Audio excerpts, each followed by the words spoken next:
नमस्कार, जय जोहार। मैं दिव्यांशी शर्मा स्वागत करती हूँ आपके अपने चैनल हुनर छत्तीसगढ़ में।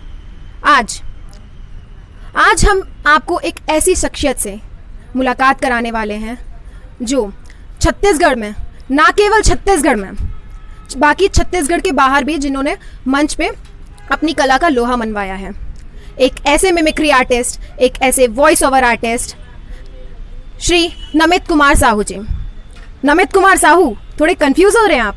जी हाँ, आज हम आपको मिलवाने जा रहे हैं आपके फेवरेट एंकर, आपके इवेंट्स की शान आरजे नमित जी से। तो चलिए जानते हैं कि किस तरह उनने की थी अपने करियर की शुरुआत और किस तरह पहुंचे आज इस मुकाम पे।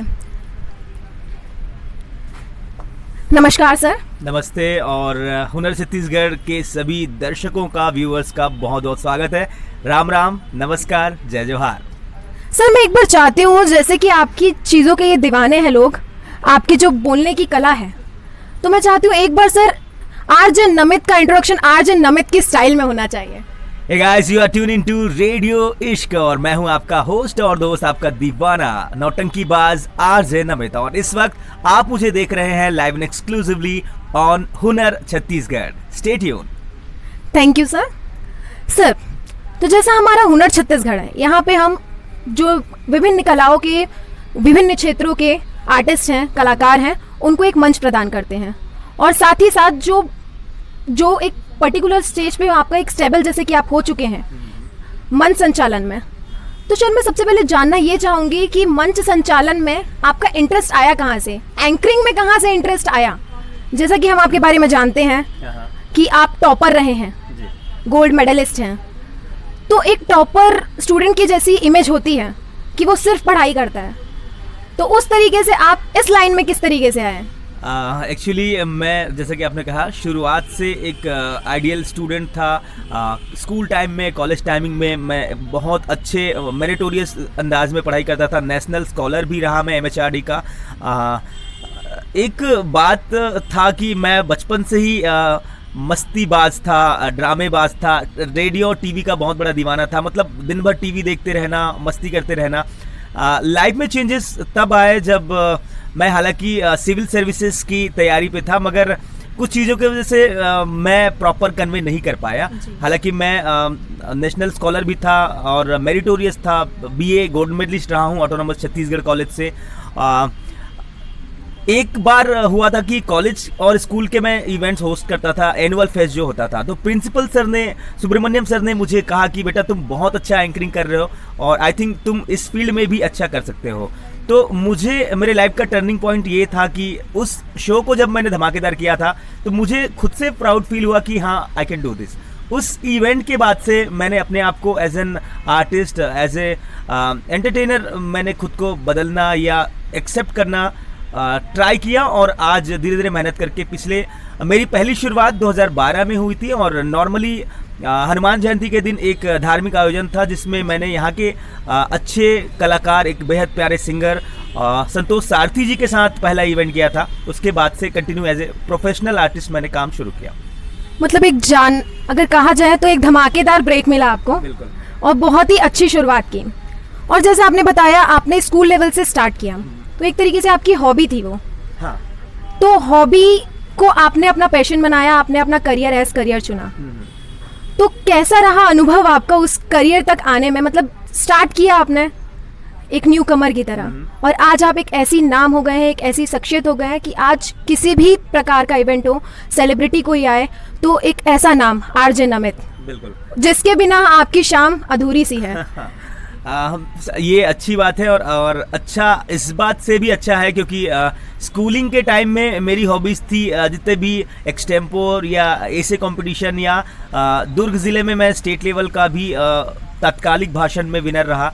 नेशनल लेवल पे मैंने NCC में स्पेशल IDC जो कैंप होता है उसमें मैंने सेलेक्ट किया, और आदिवासी लोकगीत मैंने गाया था। उस इवेंट में, उस कार्यक्रम में देश भर के जितने NCC कैडेट थे वो सभी आए थे, बट हमारा छत्तीसगढ़ ऑल इंडिया लेवल पे टॉप किया था। मैंने आदिवासी लोकगीत सायरेला रेरेला गाया था। बहुत ही प्यारा गाना था, जबकि हालांकि मैं आदिवासी गीत से, बोली से उतना परिचित नहीं था, बट उस कार्यक्रम के बाद से नेशनल लेवल पे एक रिकग्नाइजेशन मिला और स्टूडेंट अच्छा होने के साथ साथ मुझे टीचर्स का, मेरे प्रोफेसर्स का, गुरुओं का हमेशा सपोर्ट मिलता रहा। इसी की वजह से मैं मंची कार्यक्रमों में हमेशा आगे रहता था। मैं स्कूल में ना भी जाऊं तो भी मेरा नाम एंट्री रहता था कि ये भाषण प्रतियोगिता में, निबंध प्रतियोगिता में, इवन जब वाचन होते थे, किताबों का वाचन एक सिलसिला स्कूलिंग के टाइम में हमारे टाइम में हुआ था, तो कंटिन्यू वाचन के लिए भी मैं स्टेट लेवल पे एक अच्छा मुकाम मैंने हासिल किया था। तो इस तरीके से मेरी शुरुआत हुई और कहीं ना कहीं गुरुओं का जो एक गाइडलाइन, प्रॉपर मार्गदर्शन रहा और बचपन से नौटंकी बाज तो था ही, इसलिए मुझे ज़्यादा दिक्कत कभी नहीं हुआ इस फील्ड में आने में। यस, आपको ज़्यादा दिक्कत नहीं हुई, लेकिन एक फैमिली का जो रहता है, तो फैमिली में जैसे आपने बताया आपके गुरुओं ने बहुत सपोर्ट किया आपको। ये एक ग्लैमर फील्ड है, एंकरिंग एक ग्लैमर फील्ड है, तो ग्लैमर फील्ड कहीं कहीं किसी फैमिलीज में पसंद नहीं की जाती, तो इस फील्ड में आया, उसमें आपके फैमिली का कैसा योगदान रहा है? ये अच्छा सवाल है। देखिए, ये बात तो है कि शुरुआत में मुझे ऐसा था कि क्योंकि मैं सिविल सर्विसेज के लिए प्रिपेयर कर रहा था, फैमिलीज मुझे चाहती थी कि मैं अच्छे पोस्ट पे जाऊं, अच्छा मेहनत करूं, बट कहीं ना कहीं बचपन से मेरे अंदर, जैसे कि मैंने कहा कि मैं टेलीविज़न और रेडियो के लिए हमेशा पागलपन मुझ में रहता था।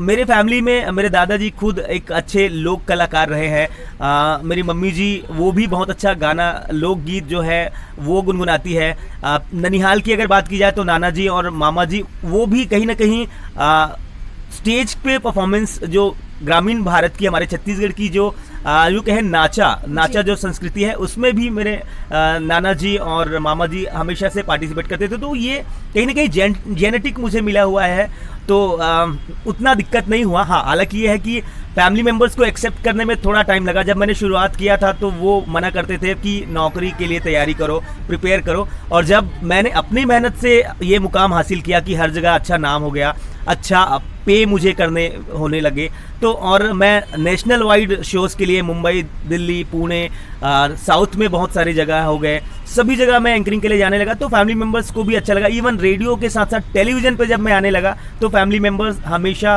अप्रिसिएट किए और एक अच्छा माहौल मुझे घर से मिला। मतलब कहीं ना कहीं वो जो सोच कही जाती है, वैसे तो आपको विरासत में मिला है कला, तो एक सोच जो कही जाती है कि एक टॉपर स्टूडेंट कहाँ से इस लाइन में आ गया, तो वो चीज़ का सामना भी आपको करना पड़ा। ये एक बात मैं कहना चाहूँगा, स्कूल में, कॉलेज में खास करके ऐसा था कि मेरा इंटरेस्ट, क्योंकि मैं एकदम मेरिटोरियस था, मैंने कभी नहीं सोचा था कि मैं आर्टिस्ट बनूंगा।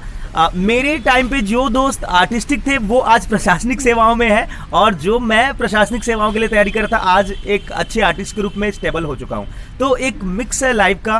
कहीं ना कहीं हम चाहते कहीं और है जाना, लेकिन हमारी जो डेस्टिनी है, हमारी जो मंजिल है वो कहीं और होती है, और हमारा एक्स फैक्टर जो होता है वो हमें सही जगह ले जाता है। तो ये एक्स फैक्टर वाली बात है।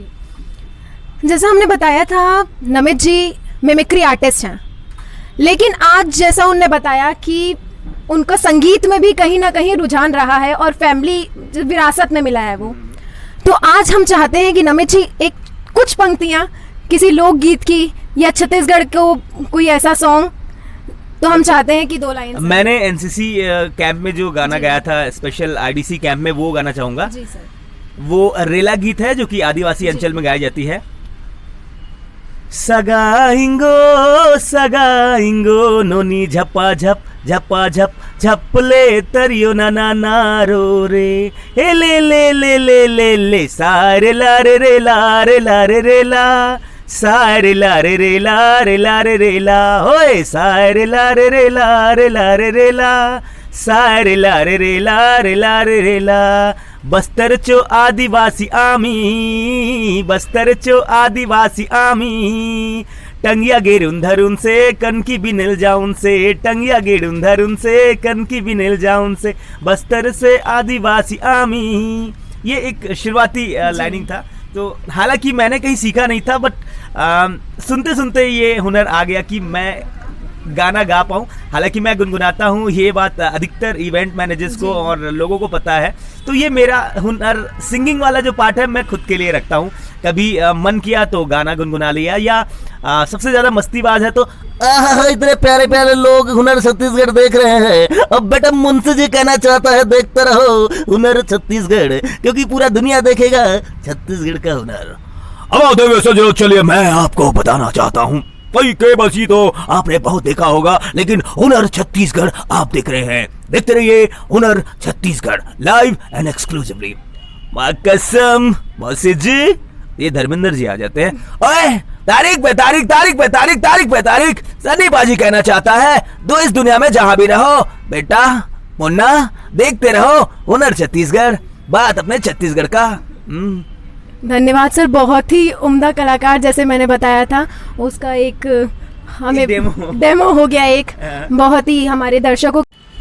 सर जैसे कि आपने आपकी करियर की शुरुआत प्राइवेट चैनल से की एज आरजे की, तो आपका आरजे से आकाशवाणी तक का सफ़र बहुत डिफरेंस होता है, दोनों के कल्चर में, वहाँ के दोनों लाइफस्टाइल दोनों बहुत डिफरेंस है। तो आरजे से उद्घोषक तक का सफ़र, कभी कभी आपको भी वो चीज़ लगता होगा, युवा वाणी के आप उद्घोषक हैं, तो उस सिलसिले में आप क्या कहना चाहेंगे? मैंने भी शुरुआत में बहुत मेहनत की थी।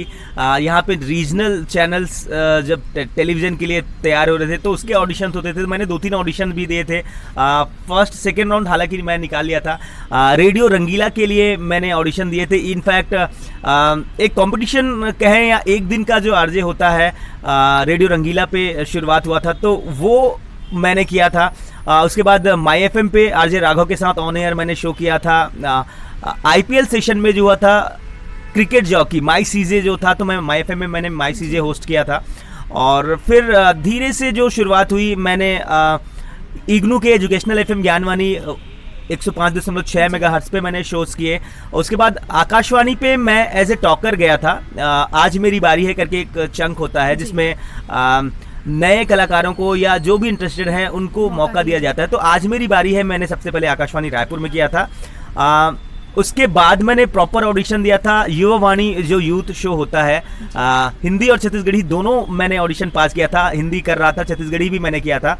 फिर वर्क कल्चर की अगर बात की जाए तो कमर्शियल एफएम्स में अपने कुछ फाउंडेशंस होते हैं, उनका प्रेजेंटेशन जो एकदम यो काइंड ऑफ होता है और जो बातों की अदायगी है मस्ती भरा होता है, वहाँ पे बहुत ज़्यादा एंटरटेनिंग वे होता है। मगर आकाशवाणी की अगर बात की जाए तो आकाशवाणी का अपना एक समृद्ध परंपरा रहा है। देश में जब टेलीविज़न नहीं था तब से आकाशवाणी का प्रचार प्रसार रहा है। इनफैक्ट इंडिया पे कहें, भारत पे कहें या विश्व में सबसे पहले जो एएम रेडियो जो आया, उसके बाद जो रेडियो की बदलाव आई अब एफएम के रूप में है जो, और मीडियम वेव कहें या शॉर्ट वेव कहें या लॉन्ग वेव, अलग अलग अंदाज में रेडियो ब्रॉडकास्ट होते हैं। आकाशवाणी का अपना एक सुनहरा भविष्य रहा है, एक सुनहरा अतीत रहा है। और अभी एक अच्छी बात यह है कि वहाँ पे भी वर्क कल्चर आज के ज़माने को लेके, आज के समय को लेके चल रहा है। विविध भारती की अगर बात की जाए तो विविध भारती में अब जितने शोज़ हैं वो भी सोशल मीडिया पे, फेसबुक पे, यूट्यूब पे लाइव चल रहे हैं। इनफैक्ट आकाशवाणी में मैंने युवाणी शो से शुरुआत किया था। अभी रिसेंटली मैं छत्तीसगढ़ी में न्यूज़ पढ़ता हूँ, रीजनल न्यूज़ में, और साथ ही साथ मैंने अनाउंसर जो फुल टाइम जो होस्टिंग का चंक होता है वो भी मैंने पास आउट किया हुआ है। तो प्रसार भारती से जो वाणी सर्टिफिकेट कोर्स होता है, मैंने स्पेशली यहाँ जो होता है कोर्सिंग जो होता है मैंने वो भी किया हुआ है। तो दोनों जगह काम करने का बहुत अच्छा अनुभव रहा। अगर बात की जाए वर्क एक्सपीरियंस की या बेनिफिट क्या होते हैं रेडियोस पे, कमर्शियल और गवर्नमेंट सेक्टर के पब्लिक सर्विस ब्रॉडकास्टर पे, तो पब्लिक सर्विस ब्रॉडकास्टर जो होता है, अगर आकाशवाणी के साथ साथ दूसरे केंद्रों की बात की जाए, आकाशवाणी रायपुर की, तो आसपास के जितने दूसरे स्टेट हैं वहाँ भी आकाशवाणी रायपुर सुनाई देता है। एफएम का जो रेंज है वो एक लिमिटेड एरिया पे होता है क्योंकि वो फ्रीक्वेंसी मॉड्यूलेशन एफएम पे ब्रॉडकास्ट होता है। हालांकि क्वालिटी अच्छी होती है मगर एएम जो होता है उसकी जो रेंज है बहुत ज़्यादा होती है, और कहीं ना कहीं दोनों का अपना एक अलग वर्चस्व है, अपना एक अलग मुकाम है जी। तो बात की जाए सर युवाओं की, युवाओं का एक रुझान इस तरफ, आवाज़ की दुनिया में भी एक रुझान बढ़ता दिखाई दे रहा है, तो उनके लिए सर अब क्या कहना चाहेंगे जो न्यू कमर्स इस लाइन में आना चाहते हैं? बहुत सारी शुभकामनाओं के साथ बहुत सारा ऑल दी बेस्ट। और डेफिनेटली रायपुर ही नहीं, 2 टियर सिटीज़ में भी एफएम के 3rd फेज़ के बाद अब 4th फेज़ की जो तैयारियां चल रही है, तो बहुत सारे commercial FM, in fact radio Akashvani के भी बहुत सारे चैनल्स फिर से नए अंदाज में ऑन एयर होने वाले हैं। वॉइस ओवर के साथ साथ रीजनल सिनेमा की बात की जाए, छत्तीसगढ़ी में भी अब फिल्में डब होती है या भोजपुरी या अलग फिल्मों में जब डब होती है, तो अगर आप रेडियो पे जॉकी नहीं बन सकते तो एक वॉइस ओवर आर्टिस्ट डेफिनेटली बन सकते हैं, नरेटर बन सकते हैं। बहुत सारी डॉक्यूमेंट्रीज होती है, बहुत सारे जितने रेडियो से जुड़े काम होते हैं या फीचर फिल्म होते हैं या डॉक्यूमेंट्रीज होती है, गवर्नमेंट के जितने प्रोजेक्ट होते हैं वहाँ पे भी एक नरेटर की भूमिका होती है। तो अगर आपकी आवाज़ में वो खनक है, आप में वो जज्बा है, कॉन्फिडेंस है, टैलेंट है, क्रिएटिविटी है, आउट ऑफ बॉक्स जाने की, काम करने की मेहनत है, आप अच्छा लिखते हैं, तो डेफिनेटली आप सभी का बहुत बहुत स्वागत है रेडियो इंडस्ट्री में, वॉइस इंडस्ट्री में। सर, जैसे कि आपने बात की रीजनल सिनेमा की, बॉलीवुड इंडस्ट्री की, एक खासा जुड़ाव देखने को मिला है हमेशा आपका, क्योंकि कला के क्षेत्र हैं दोनों, तो उसमें किस तरीके का आपका? हाँ बिल्कुल, और छत्तीसगढ़ी ही नहीं, रीजनल दूसरे भाषाओं की फिल्मों के लिए भी मेरा अच्छा जुड़ाव रहा है। इनफैक्ट मैं कहूँ कि फिल्मी कीड़ा है जिसे बोलते हैं, क्योंकि जो म्यूजिक लवर होते हैं वो कहीं ना कहीं फिल्मों से ज़्यादा कोरिलेट करते हैं। मेरे लिए अच्छी बात ये भी रही क्योंकि आज जो मैं एंकरिंग में इतना फ्लो ला पाया हूँ, भारतीय जननाट्य संघ यानी कि इफ्टा रायपुर की इकाई पे मैंने कॉलेज के टाइम पे अभिनय के लिए बहुत सारी मेहनत की थी, बहुत सारे प्रैक्टिसेस में मैं जाया करता था। 14th नेशनल मुक्तिबोध राष्ट्रीय नाट्य समारोह में मैंने बहुत सारे प्ले किए थे। हवाओं में रहेंगी ख्यालों की बिजलियाँ, जो कि दो कहानियों को लेके बनाया गया था, एक मॉडर्न जो प्ले था, मिनाज असद जी के डायरेक्शन में मैंने प्ले किया था। और कहीं ना कहीं थिएटर से जुड़े होने के कारण फिल्मों में एक अच्छा प्लस पॉइंट मेरे लिए बना। और मैंने एक बहुत ही कमाल की फिल्म जो कि 20 अगस्त को रिलीज़ होने वाली है, मार डरे मयामा, उस फिल्म में मेरी एक डेब्यू हुई है। हालांकि वो छोटा सा कैरेक्टर रोल है, माइनर रोल है, मगर कहीं ना कहीं लोग आइडेंटिफाई ज़रूर करेंगे। बहुत कमाल की फिल्म बनी है और वो 20 अगस्त को रिलीज़ होने वाली है। और इसके साथ ही साथ अच्छे प्रपोजल्स मिल रहे हैं, तो कहीं ना कहीं आने वाले समय में एक अभिनेता के रूप में भी दर्शक मुझसे जुड़ पाएंगे। और मुझे खुशी इस बात की भी है, रीजनल सिनेमा में काम करने का एक अच्छा मौका मिल रहा है जी। तो मतलब अभी तक हम जो सुन रहे थे, anchor, voice over artist, mimicry artist, तो आगे एक चीज़ और जुड़ जाएगी, एक्टर। बिल्कुल। तो ये थे, आज हमने आपसे मुलाकात कराई बहुत ही talented, multi talented RJ Namit ji से। तो फिर मिलेंगे किसी एक नए कलाकार के साथ। तब तक के लिए जय जोहार, जय छत्तीसगढ़। जय जोहार, धन्यवाद, और देखत रहो हुनर छत्तीसगढ़।